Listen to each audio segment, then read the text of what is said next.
Firdaus Oiwobo menjadi sorotan atas tindakan anarkisnya dalam kericuhan yang terjadi di persidangan Razman Nasution versus Hotman Paris. Meski sikapnya terlanjur viral, Firdaus malah mengaku tidak sadar atas sikapnya tersebut. Firdaus mengaku spontan ingin melindungi Razman Nasution yang merupakan kliennya saat dilerai oleh petugas pengadilan. Namun, Firdaus Oiwobo tidak tahu bagaimana caranya dia naik ke atas meja. Karena penasaran, Firdaus Oiwobo bahkan mendesak pihak Pengadilan Negeri Jakarta Utara untuk membuka rekaman CCTV saat kericuhan tersebut terjadi. Dia ingin melihat sendiri bagaimana tindakannya hingga tiba-tiba ada di atas meja. Padahal menurut Firdaus tempat duduknya sempit hingga rasanya tidak mungkin untuk dia meloncat. Saking serius dengan perkataannya, Firdaus Oiwobo bahkan rela menjadi kafir apabila dia berbohong soal kejadian tersebut. Sebagaimana diketahui, Razman Nasution protes dan mengamuk pada majelis hakim di dalam sidang. Lantaran hakim memutuskan persidangan digelar tertutup untuk publik. Razman tidak terima karena menurutnya perkara yang sedang dijalaninya bukan soal asusila, melainkan kasus dugaan pencemaran nama baik. Sang pengacara menduga ada unsur kesengajaan karena hadirnya Hotman Paris sebagai saksi korban dalam sidang.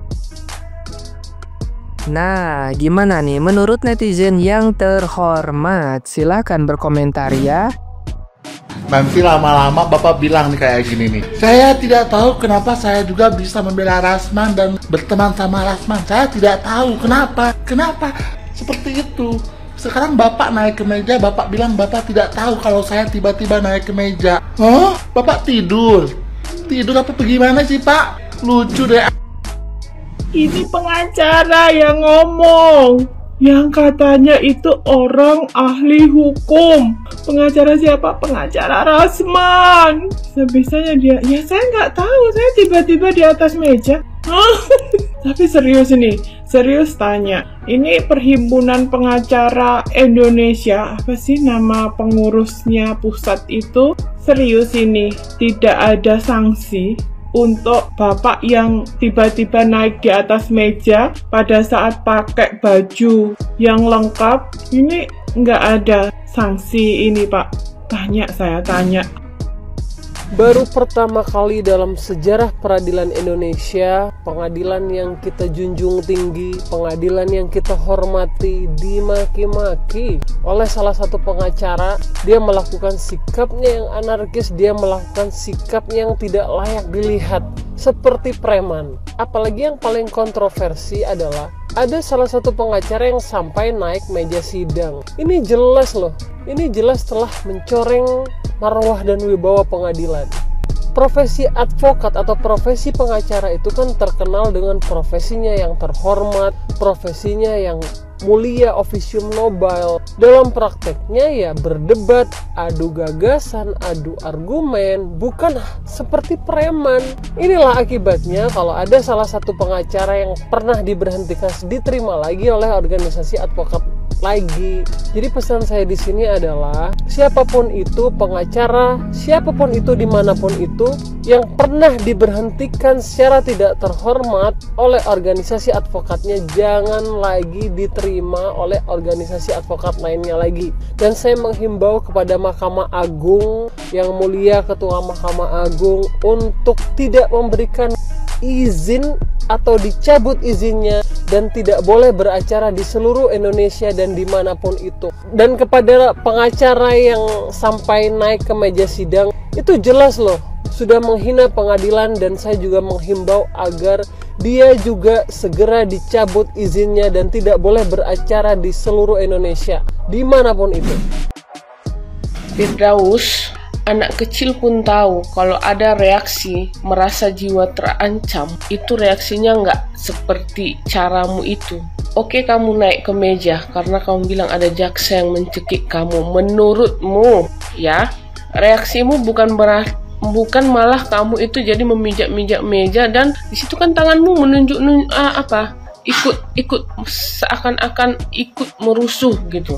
Reaksi dari sebuah aksi kalau merasa dirinya terancam itu, dia pasti akan spontan meminta pertolongan, dan harusnya kamu reaksinya itu ketakutan, bukan malah kamu yang beringas. Jadi omonganmu tidak sesuai dengan reaksimu pada saat di pengadilan yang kamu naik ke atas meja. Jadi anak kecil aja paham loh, anak kecil Ya, anak kecil nih merasa dirinya terancam, mungkin ada yang nokok kepalanya segala macam. Kalau dia nggak melakukan perlawanan, pastinya dia mengelak. Hanya 2 reaksi itu.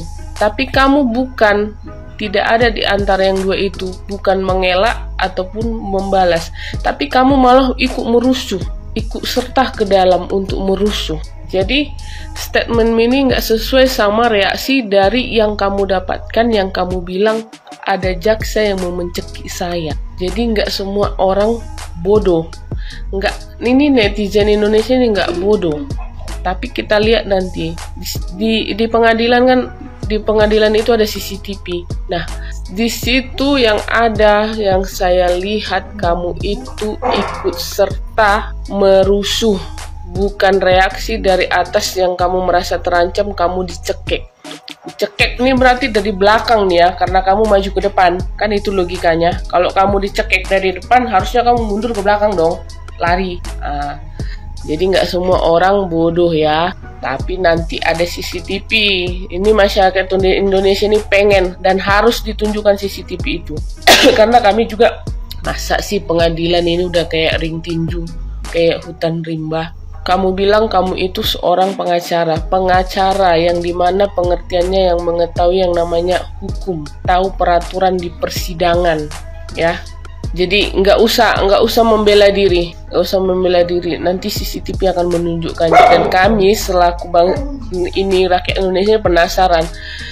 Ini tontonan yang menarik nih, selaku orang yang mengetahui hukum tapi berbuat brutal di mana tempat persidangan ya, tempat orang diadili ya, kalian berbuat seperti itu. Kita lihat aja nanti.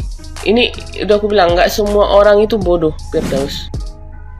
Bang Firdaus Sowibowo bikin gempar seluruh masyarakat Indonesia karena tindakannya, aksinya, abstraksinya yang naik ke atas meja di PN Jakarta Utara pada saat membela Rasman Arif Nasution versus Hotman Paris Hutapea terkait dengan kasus ITE. Terlepas dari semua alasan-alasan Bang Firdaus, yang jelas naik ke atas meja meskipun persidangan itu telah ditutup atau telah selesai, tapi itu masih di ruang sidang dan Bang Firdaus itu menggunakan toga pengacara dan kapasitasnya sebagai advokat, bukan sebagai pemain sirkus. Oleh karena itu naik di atas meja dengan segala alasan apapun, apalagi sampai beliau nggak sadar siapa yang menaikkan beliau ke atas meja, klarifikasinya menurut saya itu tidak dapat dibenarkan. Saya khawatirnya PN Jakarta Utara menindaklanjuti aksi-aksi itu, termasuk Bang Rasman yang melakukan huru-hara dan sebagainya pada penghinaan terhadap pengadilan, karena menginjak